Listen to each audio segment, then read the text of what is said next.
I spent a fair bit of time in hospitals when I was a kid, from about the age of 4 to 7 or 8 or so. Once upon a time, asthma apparently tried to take me out. I don't remember almost dying. My folks are the ones burdened with those memories, and I've never asked them much about it for the obvious reason of not wanting them to relive that trauma. Hospitals are where I learned early on to appreciate medicine while still finding it disgusting. If you've never had to drink liquid prednisone, then good for you, and I mean that. Hospitals are also where I learned to appreciate doctors and nurses, and where I first learned to absolutely hate needles. I'm mostly over that last bit, mostly, and it only took me a couple of decades to get there. Whenever I had to get a shot in my arm or get blood drawn, the nurses would always tell me to just look away. It wouldn't hurt or scare me so much, they would say, if I wouldn't look at the needle going into my arm, but I could never turn away. Even now, I find that difficult to do whenever I need to get blood work done. Back then, it was impossible for me. As scared of the needle and syringe as I was, the idea of taking my eyes off of it, not seeing exactly what it was up to and where it was, scared me more. I have fairly clear memories of feeling and flexing the swollen fingers on the hand that I had an IV running into. Another memory I have from this time is of being in bed so long that when I was finally allowed to get up and walk around on my own, I couldn't feel my feet for a few seconds. So, very briefly, it kind of felt like I was walking on air. What I don't remember is ever feeling terribly scared. With the benefit of hindsight, I know I had it considerably easier than a lot of other kids who've had to spend far more time in hospitals. Adults as well, for that matter. Besides my medical condition not being as severe as those that afflict so many others, I was also nowhere near fully cognizant of the extent of my condition. Not until I was a little bit older, in 6th grade, and my lung collapsed, and the doctor showed me an x-ray that, to me, sort of made it look like a cobweb was growing inside one half of my chest. That was when it first occurred to me that hospitals are inherently at least a little bit frightening. The vast majority of us aren't looking for a reason to go to the hospital, and for many of us, unfortunately, despite the best efforts of even the most competent medical professionals, it's the last place we'll ever end up. Little wonder, then, that various hospital settings are frequently featured in horror fiction and real-world lore. In Louisville, Kentucky, the infamous Waverly Hills Sanatorium is now an attraction due to some elements of its history, most notably something now commonly referred to as the Death Tunnel. There was a film made about it in 2005 titled Death Tunnel, which I have never seen because it has particularly unfavorable reviews from critics, horror fans, and casual viewers. But it's worth acknowledging that it does exist, and that it makes sense for a horror movie on the subject to exist. The story attached to the tunnel makes it an ideal playground for horror legends. It had other names: the Death Chute, the Body Chute, the Body Slide. The tunnel served a simple and even reasonable purpose. It was used to transport the deceased by way of rail car from the ground floor of the main building to the basement of an older version of the hospital. There are no records I could find of how many bodies, people, went through it when the hospital was active. I've seen generic ranges of thousands to tens of thousands, always from sources emphasizing the lore of the hospital and tunnel as opposed to emphasizing its strict history, so they may be exaggerating, or maybe not. One can imagine it was especially busy during the tuberculosis outbreaks that plagued the area from the time when the hospital opened in 1910 to the development of TB-fighting antibiotics and better treatments in the mid-1940s. The idea of tens of thousands of brothers, sisters, mothers, fathers, and more being shuttled through hundreds of feet of tunnel to be prepared for disposal might strike some as callous, but it was efficient and sensible. It reflects part of the nature of hospitals. They have to be designed for care, but also for what happens when options for care have been exhausted, for when patients become cadavers. Hospitals are a prime reflection of what happens when optimal optimism must confront inevitability. Hope for the best and prepare for the worst, as the old adage says. Under absolute ideal conditions, every hospital and worker has to believe in the ability to cure anything curable, but accept the reality that some conditions are incurable, and that letting the dead occupy space better used to save the living is potentially recklessly jeopardizing the health of someone who still has a chance. A death tunnel, therefore, might be considered macabre, but hardly morbid. Again, this is all intrinsic to hospitals. They are places where people heal. They are also places where people die. I started this podcast in the immediate, large, and heavy shadow of the COVID-19 pandemic in 2020. The first episode includes a preamble expressing my desire not to exploit that topic or things related to it, while at the same time examining how we shouldn't, by default, automatically be afraid to feel fear or consider fear a negative thing. It is a natural, often beneficial emotion, and it can be rational for us to fear the worst that can happen to us if we go to a hospital, while also understanding it's more irrational to fear a diagnosis than the ravages of a diagnosed illness. COVID-19, at its multiple peaks, gave us waves of down-to-earth hospital horror stories. Unfortunately, it might never finish furnishing us with such stories. Overworked, exhausted, and unsupported staff. Under-equipped and overfilled emergency rooms and intensive care units. Some patients neglected, some hopeless, others still belligerent, distrustful, and even violent. Not quite a bottoming out worst-case scenario, but as close to one as we've seen regarding modern medical institutions for several decades. But if you've read about hospital overcrowding in the past, whether during previous pandemics or epidemics, or during war, or just in impoverished areas of the world, you realize it wasn't unprecedented. A moment ago, I referred to idyllic hospital conditions, but the true utopian ideal for hospitals is a world where they needn't exist. And we all know that isn't possible. Medicine and treatment has gone through many phases throughout history. Like so many things in our modern world, our worst-case scenario is still better than the best-case scenario from just 200 or 300 years ago, much less the eras preceding that. Even as we know an ecological crisis looms, I still wonder if a bright and open-minded person from centuries past would still be eager to trade places with someone from our present day, based alone on the level of medical treatment they could now receive. Life expectancy of people from previous eras is a strangely, grimly skewed statistic. Infant and childhood mortality rates were so high that they tilt the numbers lower than what might be considered truly accurate, for lack of a better term. The average life expectancy for ancient Romans was about 25 years old, according to history professor Tim G. Parkin, for instance.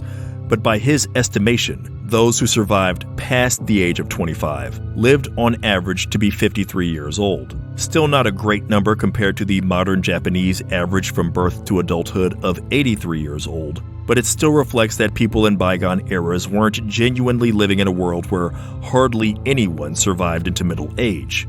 Still, the fact that enough young and vulnerable people were dying to drive the average down so dramatically speaks to the comparative ineffectiveness of medical care in the distant, and sometimes not so distant, past. Not always out of neglect or lack of effort, but out of simple lack of knowledge. We've now had enough time to learn so much more and develop so much more. Medical science has evolved beyond just treatment of the sick, but well into sciences designed to optimize health, athleticism, and longevity.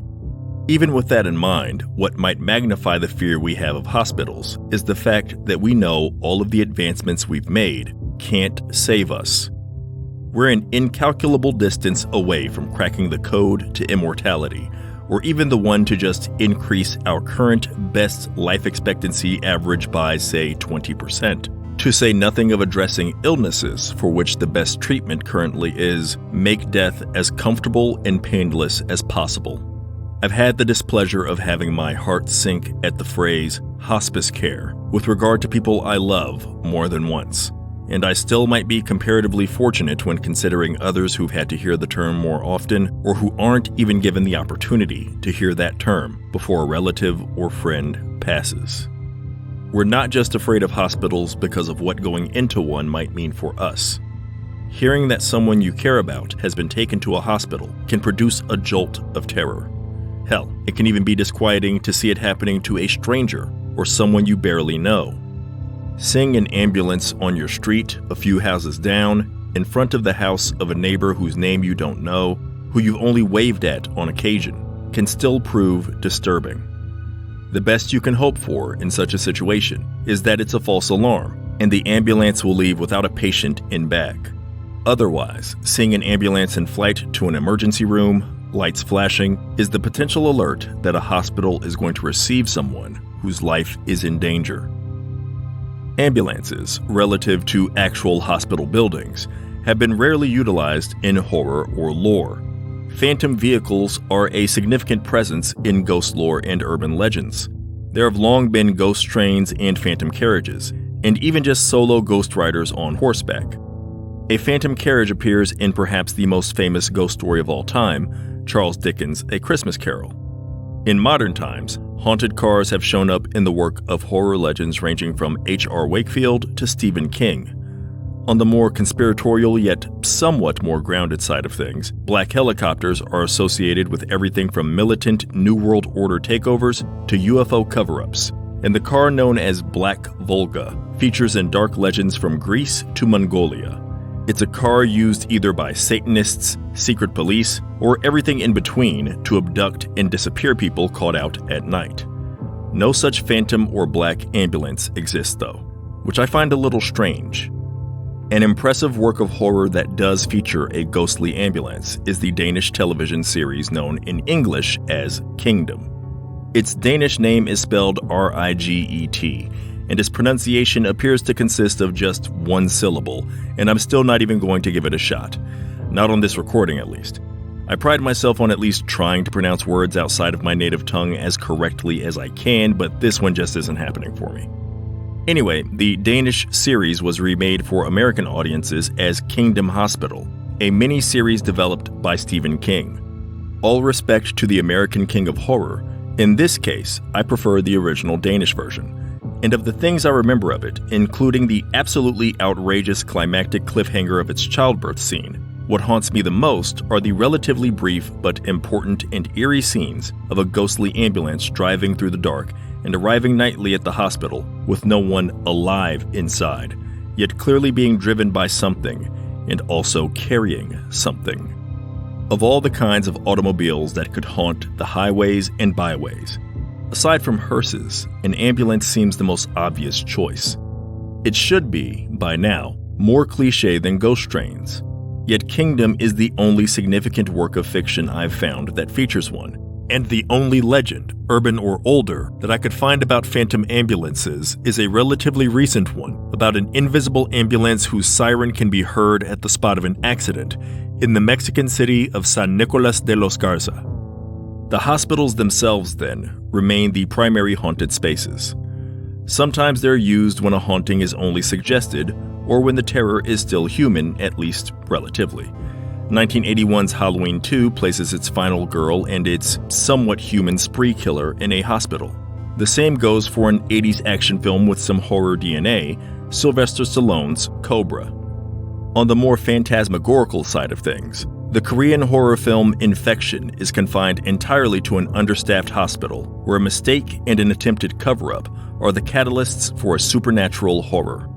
On the exploitation end of things, there are films like 1981's X-Ray that, from title to end product, seem to operate on the idea that hospitals are scary enough to carry the thinnest of thin horror premises. On the somewhat subtler side of things, the last lines of the film Session 9 indicate that it might straddle the line. Was there a discrete haunting taking place all along?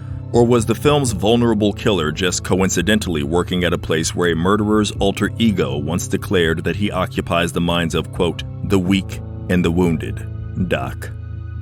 Session 9 was filmed at the Danvers State Hospital in Massachusetts, a classically Gothic, sprawling set of buildings. It's not only the setting of Session 9, but of the young adult novel Project 17, and it is featured in an early episode of the popular podcast Lore. In one of the DVD features for Session 9, which I might happen to own, one of the film's stars, Peter Mullen, speaks of having an eerie inclination to jump from the roof of one of its buildings, despite having no previous tendencies toward taking his own life. It was as if he was under the influence of something from within the long-derelict hospital. It's hardly indicative of a legitimate haunting, if such a thing exists, but it's notable and disquieting regardless of whether you're a believer or a rationalist. Once a cutting-edge facility, Danvers eventually became emblematic of the problems plaguing many mental health hospitals throughout the country. It was overcrowded and underfunded, and it allegedly resorted to inhumane measures such as shock therapy, straitjackets, and lobotomies to keep its patients in check. Looking back at what I just wrote there, I realize I just anthropomorphized the hospital. I didn't say the staff at Danvers resorted to those brutal measures. I said that Danvers itself did it. Realistically, hospitals are, of course, comprised of human beings who work within them, make decisions, make people better, and sometimes make mistakes.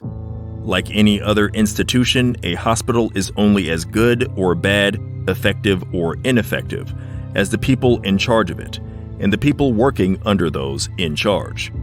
Nonetheless, once a place receives a certain reputation, that can be a hard thing for it to shake, even if it replaced every bad actor within its walls with the most earnest, talented, and benevolent people it could find.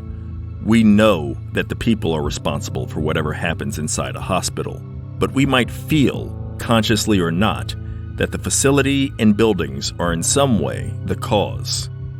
While I'm reticent to say anything that might be misconstrued as an endorsement of those who are infamously distrustful of medical science in recent, tumultuous years, it is not entirely unreasonable to be wary of people who have power and knowledge that we don't have when that power and knowledge can impact our health and very lives. We also might not really be wary of the actual physicians and nurses there to directly assist us, or the scientists and researchers working on medications, inoculations, and other treatments, but instead wary of the unseen money men and women making decisions behind the scenes. Like many of us, it's a lot easier for me to trust nurses because I personally know and have known a fair share of them, and I recognize how hardworking and caring they are. I'm a little farther removed from doctors. I don't know any personally, and the only ones I've ever had contact with are the ones I've had to visit throughout my life. Still, my nurse friends and acquaintances tend to trust doctors at least enough to work with them, and I can only rationally be so skeptical, if at all, of anyone who has dedicated their life and career to developing expertise in a field in which it would be generous to call me a layman. Still, I'm farthest removed from, say, any member of the board of directors for a pharmaceutical giant or insurance company. These hospital-related entities tend to be more openly and acceptably considered untrustworthy, and not without cause. By and large, however, representations of unscrupulous medical executives tend to appear in dramas like The Rainmaker, or occasionally in a conspiracy action thriller like The Fugitive. Even if they're the people who should scare us more so than the frontline staff, they don't make for frightening villains quite as easily. Evil, murderous doctors and sinister nurses, meanwhile, have appeared in a variety of horror stories, and have appeared rarely in real life as well. The Wikipedia page that breaks down serial killers by number of victims has a section specifically dedicated to medical professionals. If you're inclined to first do harm, it's much easier to do so when the injured, ill, and infirm are being delivered to you on a daily basis, sparing you the need to stalk the streets for new victims like almost every other serial killer has to. This has been exploited in a range of horror films, often largely set in and around a hospital or other medical facility. The German horror film Anatomy, starring Franka Potente, is one standout of many examples. It features a group of killer doctors that actually call themselves the Anti-Hippocratic Society. For any who may need a reminder, the Hippocratic Oath is a millennia-old ethical promise made by physicians in which, among other things, they swear to abstain from all intentional wrongdoing and harm. So the killers in Anatomy are proudly placing themselves in direct opposition to that promise. Even just visually speaking, it's pretty easy to make hospitals, doctors, and nurses appear frightening. Part of this is likely due to the understandable fears we associate with seeing all of these things. Again, it's perfectly natural to be a little apprehensive about having to visit a hospital, to say nothing of having to stay for an extended period of time and possibly have to live out your last days in one. But I think it's partly cosmetic as well. Much like the classic black and white hooded nun's habit is always just a tweak or two away from looking perfectly frightening, masked doctors or nurses, be they in lab coats or scrubs, are always just a few flickering lights or a clutched scalpel away from looking like horror villains.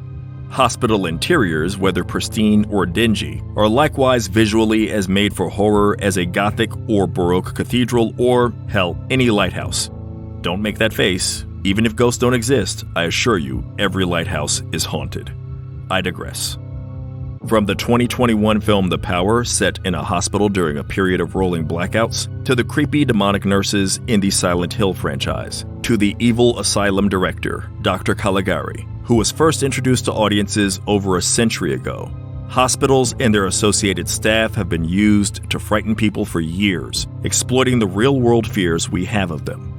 And then there are the kinds of stories that are designed to bridge the gap between the real world and the world of make-believe. Stories of legend and lore. Stories that, according to many, surely cannot be true, but that claim to be so and are ardently believed by many others. I've mentioned two relatively famous hospitals that have such lore attached to them, Waverly and Danvers. There are many others of varying fame or infamy around the country. The one I'd like to speak about next is the first haunted hospital I can remember hearing of.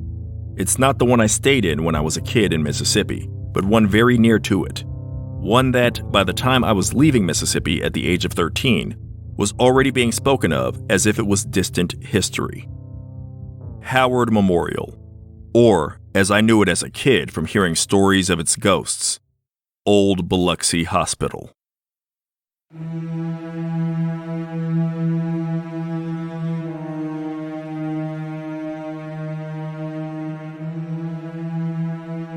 If you believe in haunted houses, I have to imagine you believe in haunted hospitals. They would meet certain conditions seemingly requisite to a haunting that also appear in houses, multiplied by 100 or 1,000 times over, perhaps more. They capture the sagas of multitudinous lives in crisis, potentially in their waning days or hours. Biloxi, Mississippi's Howard Memorial Hospital opened in 1963. Originally a 4-story structure, a 5th story was added in 1975. It remained active until a replacement was opened in October of 1986. 23 years isn't very long compared to an old family home, especially one that has survived generations. But with its maximum capacity of 200 beds, and due to its very nature, what Old Biloxi lacked in age, it could make up in volume and steady suffering. With this in mind, its rumored spirits might, at first, appear friendlier than you'd think. I had heard from someone at school that there was just one girl haunting the hospital, but by most accounts, there were 2 of them. Said accounts include an article from the local Sun-Herald newspaper, released on Halloween in 1986, shortly after the hospital was set to close. The title of the article states that certain staff members hoped the 2 ghost girls were going to, quote, survive the transition to the newer facility. Even within the Sun-Herald piece, written by Mr. Matrique Dawkins, there are variations to certain details. For instance, the girls were either patients who died in the hospital, or they were killed in a playground next to the hospital. They may have been dressed in nightgowns or hospital gowns more fittingly, or in party dresses of a particular time period, their attire being dependent on their backstory, it would seem. If you didn't see them, you could still hear them. They were known to laugh and were therefore thought of by the nurses as happy, if a bit mischievous at times. When elevator doors would open of their own accord or unoccupied elevators would move between floors for no apparent reason, it was chalked up to the girls playing around. Other times they might have been trying to help the staff. According to one nurse, per the article, On certain occasions, when a baby needed to be rushed to intensive care, the elevator doors would always open for her without her needing to do anything. Whether or not they had been patients, based on this, it seems the girls had a soft spot for other kids at the hospital. Without meaning to be, however, the girls were also reputed to be omens. Severely ill patients would sometimes ask the nurses why the girls were being allowed to play in their rooms and if they could be made to leave. It isn't stated in the article that this meant the girls were primarily visible to patients who were near death, but I've read statements in the few places that I've found that have anything to say about the hospital that presume this is the case. In the old, informal online index of haunted places, shadowlands.net, there are a few short sentences on the subject of the hospital. Let me stop for a second here, though, and be clear that this is a very old website, and I'm not sure about its upkeep, but in my experience, it's been prone to viruses on occasion. So don't go rushing out there unless you're 100% sure that your computer is protected and can take it. That sounded like I was leading into a plug for some antivirus software, but I'm just sincerely telling you guys about my experiences with the site. So anyway, Shadowlands devotes one sentence to the ghost girls, another to various doors opening and closing on their own. And then there's one more sentence about a tall, unidentified spectral figure in white that made the temperature drop when it passed through the dispatch area. Elsewhere in article comments I've read online, there are anecdotes from people who claim to have worked at the hospital and others who say they ventured onto the property when it was abandoned and explored each of the 5 floors. They claim to have heard disembodied voices, whispers, screams, babies crying. One individual says they saw a distinct-looking lone wheelchair in a room on one floor. Then when they went to a different floor, they saw a wheelchair waiting for them again and were somehow sure it was the same one. All the sights and sounds could be blamed on squatters or other trespassers, of course, but no one ever entertains that as a possible answer for what they heard or saw.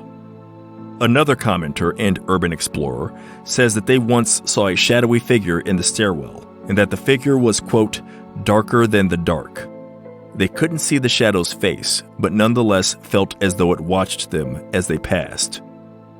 These tales of trespassers encountering eeriness within the walls of the empty hospital were the kinds of stories about old Biloxi Hospital that I grew up with.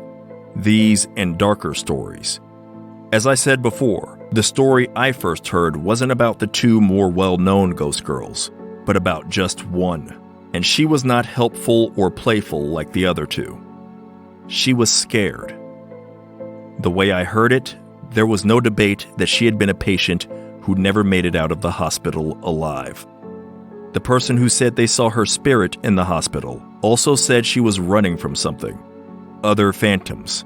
Those of masked doctors and nurses who, based on the looks in their eyes, the surgical instruments in their hands, and the fear on the young girl's face, would probably fit right in with the Anti-Hippocratic Society from the film Anatomy. I'm glad I didn't hear about this story until after I'd been through my extended stays in a different hospital.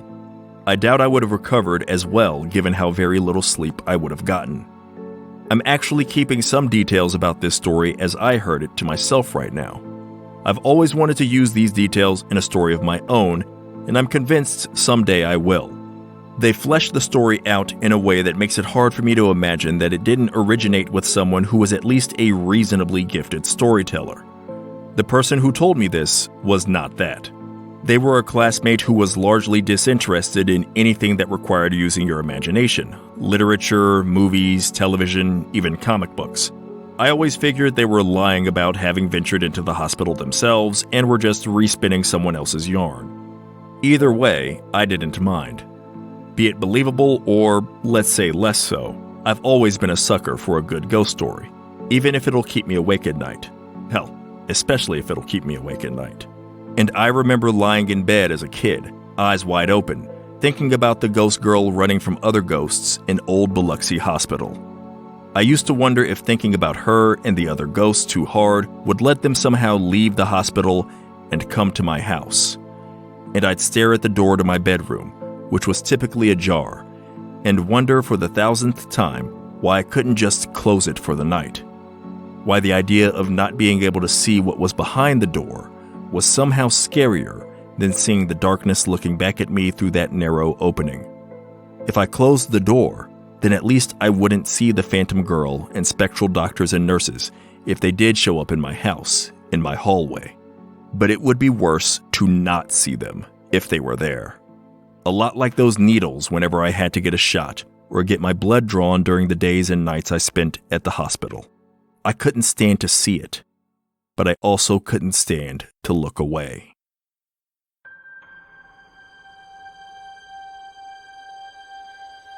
Thank you for listening to the Healthy Fears podcast, written, produced, and narrated by Johnny Compton. For transcripts and research notes, if applicable, for each episode, visit healthyfears.com. Or if you're interested in my writing, my publication credits and links to some stories can be found at johnnycompton.com. Primary sources for this episode include the Sun Herald article written by Matrique Dawkins titled Hospital Staff Hopes Ghost Girls Survive Move, and the book Demography and Roman Society written by Tim G. Parkin. My debut novel, The Spite House, is currently scheduled to be released by Tor Nightfire on February 7th, 2023, and is available now for pre-order at Barnes & Noble or quite possibly an independent bookstore near you. Prolific horror veteran Cynthia Pelayo, a Bram Stoker Award nominee twice over, says of my book, quote, "The Spite House is the modern Gothic story full of dread we've all been waiting for." If that sounds interesting to you, then by all means, feel free to reserve a copy today. The subject of next week's episode is scary hotels, moving from hospitals to the hospitality industry, for anyone who is interested. Until then, I'll just say, here's to your health, and to that of all of those who work hard to help us when we are unwell.